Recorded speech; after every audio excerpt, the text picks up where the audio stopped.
투자 설명서를 통해 NFT를 검색해보면 관련된 내용은 하나도 나오지 않습니다. 다만 원래 K론 대부였던 회사가 안녕하세요, 아이언입니다. 오늘은 곧 청약이 시작되는 K옥션에 대해서 알아보도록 하겠습니다.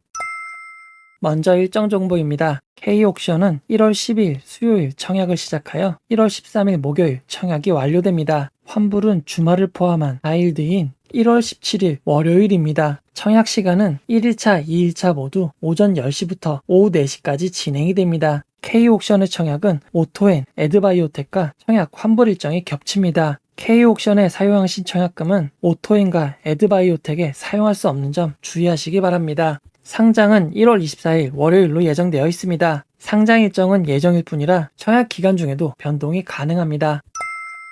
청약 기본 정보에 대해서 알아보도록 하겠습니다. K옥션의 주당 공모 희망가액은 17,000원에서 20,000원입니다. 1월 11일 화요일 발표되는 수요 예측 결과를 통해 공모가가 확정이 되게 됩니다. 먼저 공모 규모를 알아보도록 하겠습니다. 이번 청약엔 우리사주조합에 20%의 주식이 배정되었습니다. 일반 청약자에겐 25%, 기관 투자자에는 남은 55%가 배정되었습니다. 공모 희망가액 밴드 상단 2만원 기준 일반 청약자에게 배정된 규모는 80억 원 규모입니다. 전체 공모 규모는 320억 원으로 중소형급 청약입니다. 우리사주조합 실권 가능성을 알아보도록 하겠습니다. 우리사주조합에 배정된 주식의 총액은 공모가 2만원 기준 64억 원입니다. 이를 K옥션의 직원수로 나누면 1인당 6천만원 중반이 됩니다. K옥션 직원분들의 평균 연봉보다 조금 높은 금액이기에 실권이 발생할 수도 있을 것 같습니다. 우리사주조합은 1월 12일 단 하루만 청약을 합니다. 혹시나 실권 관련 소식이 들리면 빠르게 알려드리도록 하겠습니다.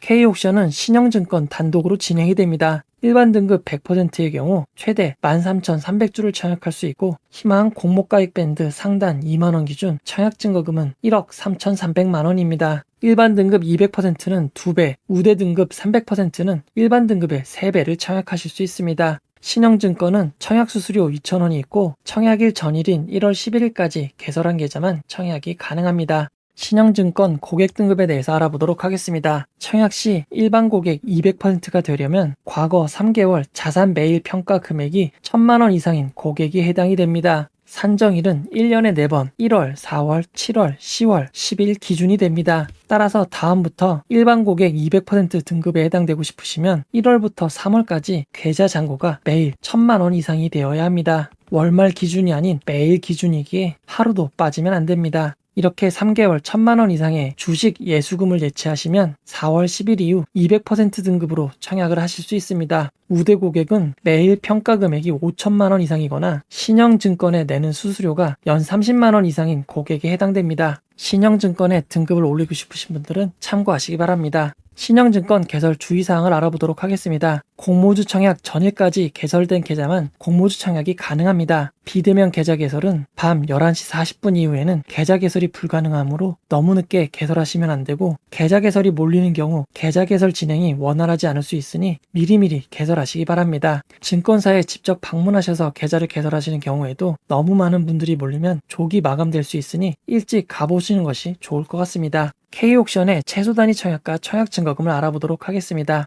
이번 청약의 최소 단위 청약은 10주이고 10주의 청약 증거금은 공모가 2만원 기준 10만원입니다. 투자 설명서에 밝힌 균등 배정 방법을 알아보면 균등 배정 물량은 일반 청약자 배정 물량의 50%로 제한이 됩니다. 이번 청약에서 일반 청약자에게 배정된 주식은 40만 주입니다. 그에 따라 균등 배정 주식수는 50%인 20만 주가 됩니다. 신영증권의 단독 청약은 매우 오래전 청약입니다. 지난 2021년 유일 에너테크 당시 42,758계좌가 청약에 참여했습니다. 거의 10달 전 일이기에 현재는 2배에서 3배까지 계좌가 늘었다고 가정을 해야 될 것 같습니다. 유일 에너테크 당시보다 2배에서 3배 계좌가 늘었다고 가정하면 예상 균등 배정은 한 주에서 2주를 받고 추첨으로 한 주를 더 받을 것으로 보입니다.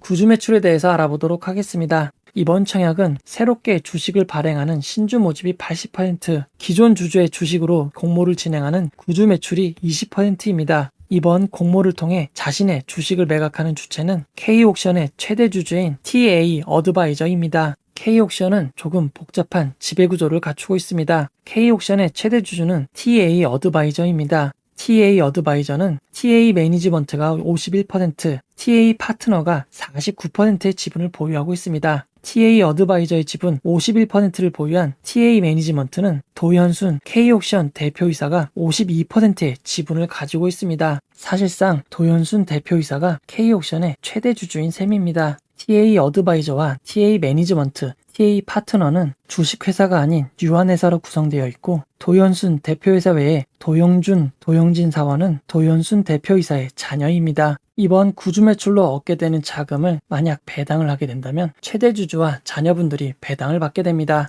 이번 공모로 모집된 금액은 발행 재비용과 수수료 그리고 구주 매출을 제외하고 회사에 입금되게 됩니다. 공모가 2만원 기준 최대 주주와 특수관계인의 구주 매출 대금은 64억 원입니다. 회사에 입금되는 공모 자금은 신규 전시장 확보와 보관고 확장, 미술품 매입, 전산 개발 등에 사용이 됩니다. 전부 투자에 사용되기에 공모 자금의 사용 용도는 적절하다고 할 수 있습니다.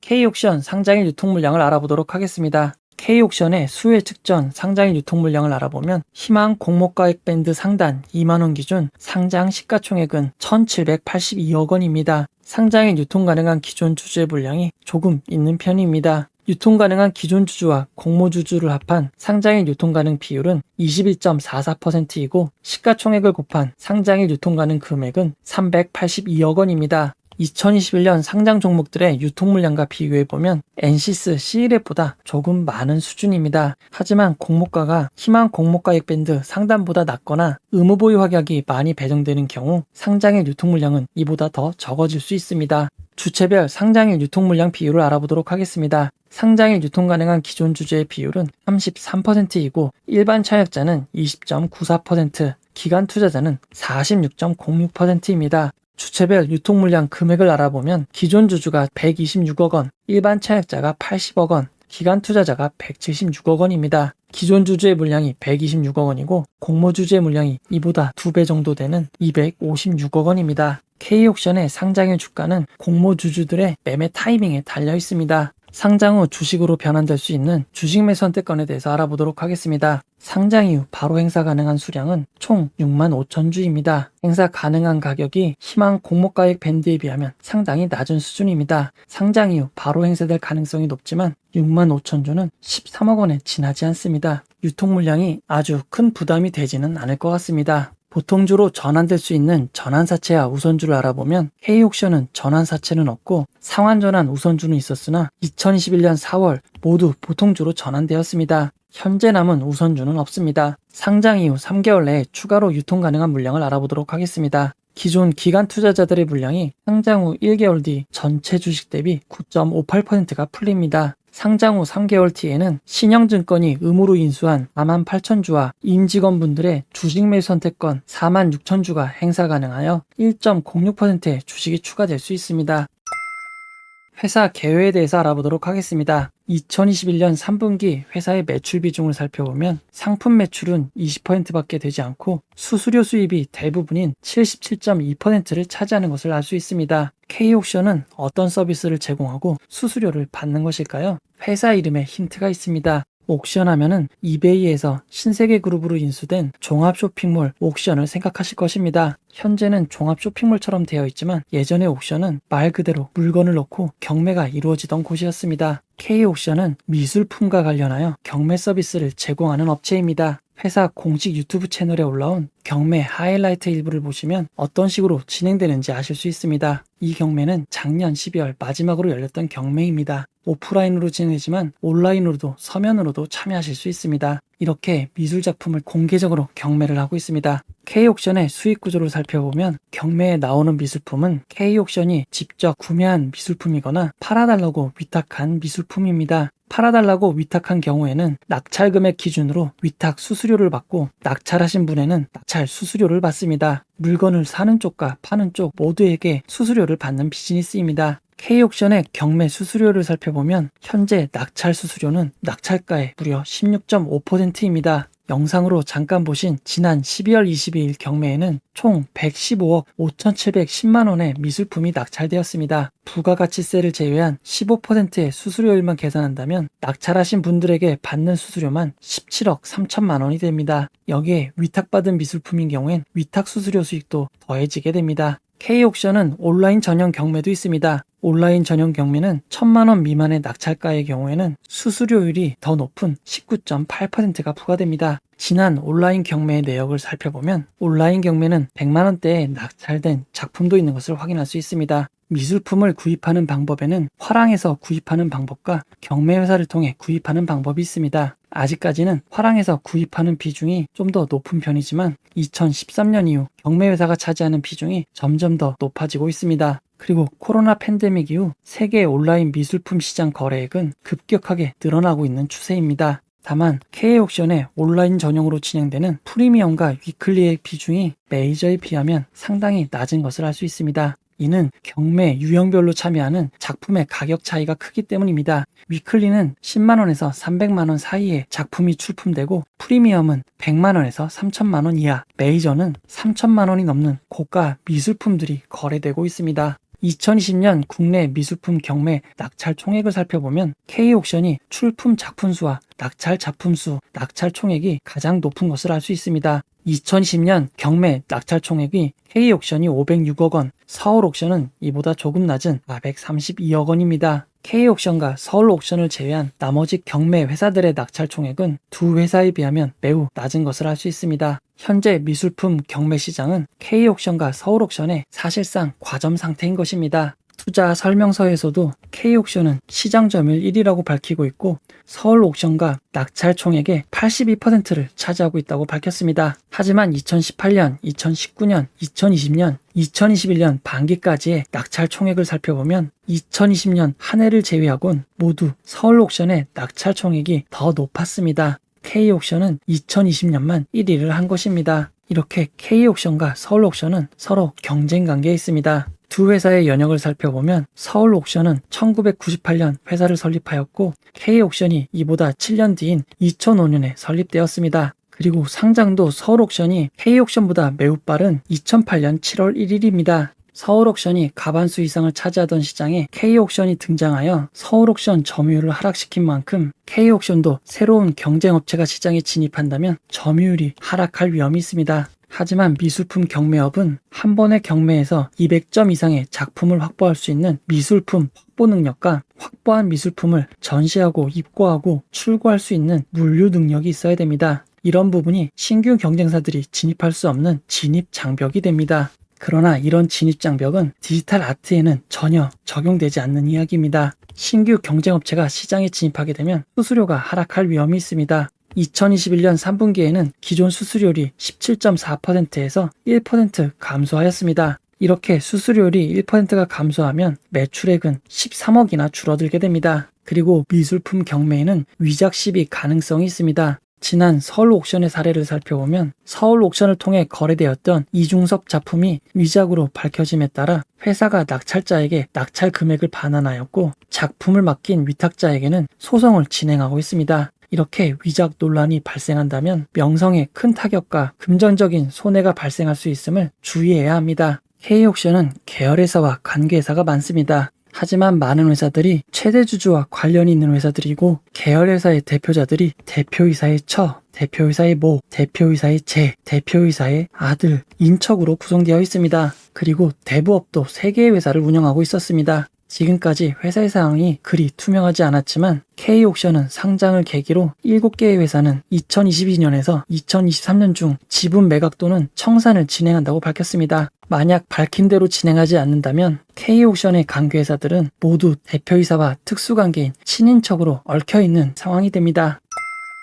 K옥션의 공모가를 분석해 보도록 하겠습니다. K옥션의 가치를 구하기 위해 선정된 유서회사는 같은 업을 하는 서울옥션과 도쿄 추오 옥션 홀딩스입니다. 상장회사 중 미술품 경매를 하는 회사가 서울옥션 한 곳밖에 없기에 해외회사 한 곳을 추가한 것 같습니다. 같은 업계인 서울옥션의 퍼는 27로 산정되었고 도쿄 추오 옥션 홀딩스는 21.8로 산정되었습니다. 이 둘을 평균한 24.04의 퍼가 K옥션의 가치를 산정하는 데 이용되게 됩니다. 국내 유일의 비교 회사인 서울옥션의 주가를 살펴보면 코로나 팬데믹 때 2,750원까지 하락하였지만 최근 47,000원의 고가를 기록하였습니다. 특히 4월 이후 주가는 큰 폭으로 상승하였습니다. 서울옥션의 주가가 큰 폭으로 상승하고 변동성이 커진 이유는 NFT와 관련이 있습니다. NFT는 대체 불가능한 토큰의 약자로 소유권을 기록하는 암호화 자산입니다. 서울옥션은 XX블루를 통해 두나무와 NFT를 협업하고 있습니다. 여기에 신세계가 미술품 사업을 강화하기 위해 280억 원을 투자해 서울옥션 지분 4.8%를 확보하였습니다. 서울옥션은 NFT와 신세계 투자 관련 소식이 전해지면서 주가가 크게 상승할 수 있었습니다. 그렇다면 K옥션도 NFT 관련 준비를 하고 있을까요?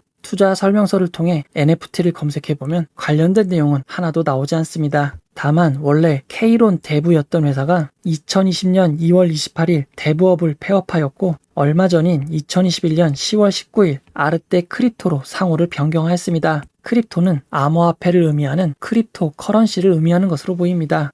해당 회사는 신규 사업을 계획 중에 있다고 밝혔습니다. 아직 상호를 변경한 지 얼마 되지 않았고 관련되어 밝히고 있는 내용은 없습니다. K옥션의 평가 가치를 알아보면 2021년 3분기까지의 순이익을 3으로 나누고 4를 곱해 2021년 연한산 순이익으로 만들었습니다. 그리고 앞에서 구한 적용퍼 24.04를 적용하여 기업가치 평가액 2,633억 원을 만들어냈고 이를 주식수로 나눈 주당 평가가액은 28,660원이 되었습니다. 여기에 최종적으로 할인율이 적용되어 주당 희망 공모가액 밴드 17,000원에서 20,000원으로 결정된 것입니다. K옥션의 평가 가치를 구하기 위해 2021년 3분기까지의 순이익이 사용되었습니다. 2018년부터의 수익성 지표를 살펴보면 매출액과 단기 순이익의 변동이 심한 것을 알 수 있습니다. K옥션은 올해처럼 이렇게 많은 순이익을 낸 적이 없었습니다. K옥션의 매출의 변화가 심한 것은 미술품 거래 자체가 경기와 연동되어 있기 때문입니다. 글로벌 미술품 시장 규모를 살펴보면 경기가 안 좋거나 경제 위기가 오면 미술품 거래는 급감하는 특징이 있습니다. K옥션의 신규 사업이 정착하지 못하고 경기가 안 좋아질 경우 매출액이 줄어들 수 있는 점 주의하시기 바랍니다. K옥션 결론을 내려보도록 하겠습니다. K옥션은 올해 큰 순이익을 내긴 했지만 작년까지 이익을 실현하지 못한 기업입니다. K옥션은 이익을 실현하지 못한 기업이 상장할 수 있는 상장 요건 중 자기자본 기준을 충족하여 상장을 하게 되었습니다. 이익 미실현 기업은 투자자 보호를 위한 조치가 있습니다. 그것이 바로 환매 청구권입니다. 일반 청약자에게만 부여되는 매우 좋은 권리입니다. 환매 청구권은 상장일로부터 3개월까지 부여가 되고 해당 기간 동안 주가가 큰 폭으로 하락하여 공모가의 90% 미만이 된다면 공모주 청약을 진행한 신영증권에게 공모가격의 90%로 공모주를 팔 수 있는 권리를 의미합니다. 즉 3개월까지는 주가가 아무리 떨어진다고 해도 손실을 볼 수 있는 건 공모가의 10% 정도입니다. 다만 공모주를 배정받은 계좌에서 인출하는 경우에는 환매 청구권이 사라지게 됩니다. 이번 청약은 무조건 청약을 신청한 자기 계좌로만 받으시기 바랍니다. K옥션의 장단점을 정리해 보도록 하겠습니다. 환불일이 4일인 것은 단점이지만 단독 상장 가능성이 높은 것은 장점입니다. 상장 후 3개월 동안 공모가의 90%를 보장받을 수 있는 환매 청구권이 보유된 것은 매우 큰 장점입니다. 상장일 유통 가능한 주주가 적은 편이고 NFT 테마로 엮일 수 있는 가능성도 큰 장점이 됩니다. 이제 단점을 알아보도록 하겠습니다. 지난 몇 년 중 가장 높은 순이익을 기록한 올해의 높은 순이익 기반으로 공모가가 산정되었습니다. 최대 주주의 구주 매출이 20%가 있고 미술품 거래의 특성상 매출과 순이익이 고르지 않습니다. 앞에서 언급해드렸지만 NFT 관련해서는 아직 실질적으로 밝힌 내용이 없습니다. K옥션은 서울옥션과 미술품 경매 과점업체입니다. 서울옥션은 NFT 수혜주로 분류되며 큰 폭의 상승을 기록하였지만 K옥션은 NFT 관련한 주목할 만한 움직임은 없습니다. 하지만 시장에서 NFT 테마라고 인식하면 테마가 되어버립니다. 상장일 유통 물량이 아주 크지는 않고 판매 청구권이 있으니 기관 투자자 수요 예측 결과를 확인하시고 최종 결정하시면 될 것 같습니다. 이 영상은 후원회원 여러분들의 후원과 구독자 여러분들의 슈퍼땡스, 댓글을 통한 따뜻한 격려를 통해 제작되었습니다. 항상 고맙습니다. 이 영상은 투자 권유가 아니며 투자는 오롯이 투자자의 판단으로 이루어져야 합니다. 혹시 영상에 잘못된 점, 보충이 필요한 점은 채널의 커뮤니티 게시판이나 영상 고정 댓글로 안내해 드리도록 하겠습니다. 이 영상을 봐주셔서 고맙습니다.